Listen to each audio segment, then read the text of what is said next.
4 ವರ್ಷದ ಮಗು ಮೇಲೆ 65 ವರ್ಷದ ಮುದುಕ ಅತ್ಯಾಚಾರ ಮಾಡಿ ಕೊಲೆ ಮಾಡಿದಾನೆ. ಹೌದು, ಈ ಘಟನೆ ನಡೆದಿರೋದು ಮಹಾರಾಷ್ಟ್ರದ ಪುಣೆ ಜಿಲ್ಲೆಯ ನಸರಾಪುರ ಅನ್ನೋ ಒಂದು ಗ್ರಾಮದಲ್ಲಿ.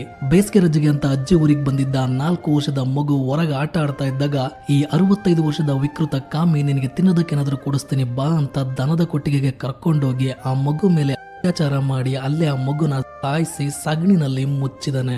ಮನೆಯಲ್ಲಿ ಮಗು ಕಾಣಿಸ್ತಾ ಇಲ್ಲ ಅಂತ ಹುಡುಕ್ದಾಗ ಸಿಸಿಟಿವಿಯಲ್ಲಿ ಆ ವ್ಯಕ್ತಿ ಮಗುನ ದನದ ಕೊಟ್ಟಿಗೆಗೆ ಕರ್ಕೊಂಡೋಗಿರೋ ದೃಶ್ಯ ಸೆರೆಯಾಗಿದೆ. ಅವನನ್ನ ಅರೆಸ್ಟ್ ಕೂಡ ಮಾಡಿದ್ದಾರೆ. ಇದಕ್ಕೂ ಮುಂಚೆ ಆ ವ್ಯಕ್ತಿ ವಿರುದ್ಧ 1998 ಮತ್ತು 2015ರಲ್ಲಿ 2 ಕೇಸ್ಗಳು ಕೂಡ ರಿಜಿಸ್ಟರ್ ಆಗಿದ್ದಾವೆ.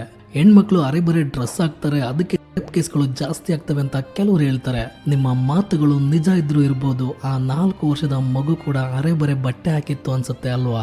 ಅವನಿಗೆ ಆ ಮಗುನಲ್ಲಿ ಏನ್ ಕಾಣಿಸ್ತೋ ಗೊತ್ತಿಲ್ಲ, ಮೊಮ್ಮಗಳು ಸಮಾನವಾಗಿರೋ ಆ ಮಗು ಮೇಲೆ ಈ ರೀತಿ ಮಾಡಿದಾನೆ.